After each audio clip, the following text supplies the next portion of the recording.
Corona काल के चलते पिछले 10 महीनों से बंद चल रहे स्कूलों को अब सरकार द्वारा खोलने पर स्कूल संचालकों की उम्मीद जगी है।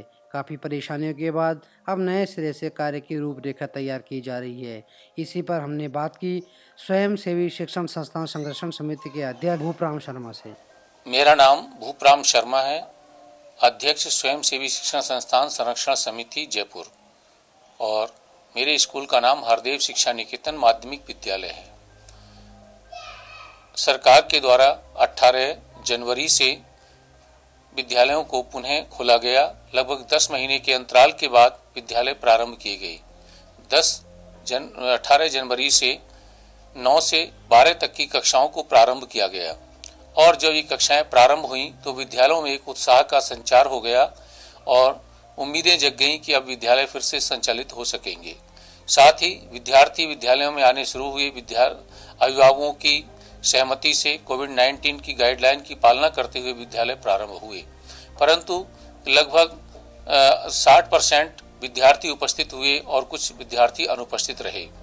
पर धीरे धीरे उपस्थित विद्यार्थियों की संख्या बढ़ती जा रही है और विद्यालय भी प्रगति की ओर बढ़ रहे हैं।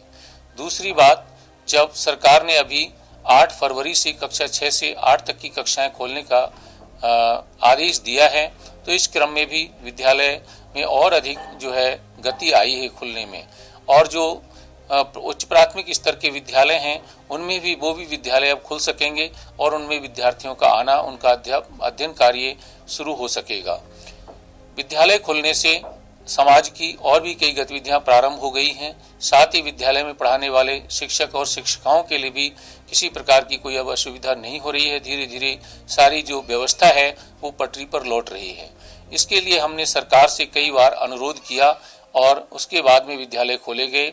सरकार के हमने आर्थिक अनुदान की भी मांग की, परंतु सरकार उस आर्थिक अनुदान तो नहीं किया उन्होंने, पर लेकिन जो हमारे आरटी के तहत जो हमारा भुगतान था उसमें उन्होंने सत्र 19-20 की प्रथम किस्त का भुगतान कर दिया, जिससे विद्यालयों को कुछ राहत महसूस हुई। लगातार हमारा निवेदन सरकार से चल रहा है कि हमारी जो आर्थिक अनुदान प्रदान किया जाए संस्थाओं को, ताकि और अच्छी तरह से चलाई जा सके, और साथ ही जो आरटी की 19-20 की द्वितीय किस्त है इसका भी भुगतान किया जाए, ताकि जो शिक्षक शिक्षिकाएं हैं उनका वेतन भी दिया जा सके।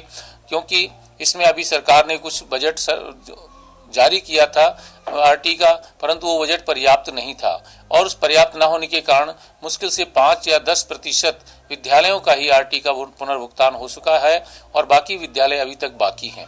तो इस प्रकार से जब ये विद्यालय खुलने की परंपरा प्रारंभ हुई है, और अब मैं निवेदन करना चाहूँगा सरकार से कि 10-15 दिन में फिर से जो है कक्षा 1 से 5 तक की कक्षाएं भी खोली जाएं, क्योंकि जैसे जैसे ये कक्षाएं खुलेंगी विद्यार्थियों का बहुत बड़ा इसमें नुकसान हुआ है। विद्यालय बंद रहने के कारण कोविड-19 के दौरान, और जो विद्यार्थी बहुत अच्छे होशियार थे वो भी कमजोर हो गए हैं। तो इसमें प्रयास किया जाएगा कि वो विद्यार्थी पुनः से अपने अध्ययन पर सुचारू रूप से आ सकें, और ये तभी संभव होगा जब सरकार द्वारा पूरे विद्यालयों को खोल दिया जाएगा। हमारी निजी शिक्षण संस्थाएं, जहां मैं उसमें अध्यक्ष हूं, उसके नाते मैं कहना चाहता हूं कि निजी शिक्षण संस्थाएं भी समस्त कोविड-19 की गाइड की पालना करते हुए बच्चों के लिए सैनिटाइज, मास्क और विद्यालय को सैनिटाइज करने की तथा सोशल डिस्टेंसिंग के द्वारा विद्यार्थियों को बिठाने की ये पूरी व्यवस्था से अपना पालन कर रहे हैं। हम इसमें किसी प्रकार की कोताही नहीं बरतते हैं, ताकि विद्यार्थियों को कहीं किसी प्रकार का कोई अहित ना हो सके, कुछ नुकसान ना हो सके। और हमारा प्रयास है कि पुनः जो निजी शिक्षण संस्थाएं हैं या जो विद्यालय हैं वो सही प्रकार से चलें, और जो विद्यार्थी अपना सुचारू रूप से अध्ययन करके प्रगति के पथ पर आगे बढ़ें, यही हमारी शुभकामना, शुभ प्रार्थना है। जय हिंद, जय भारत।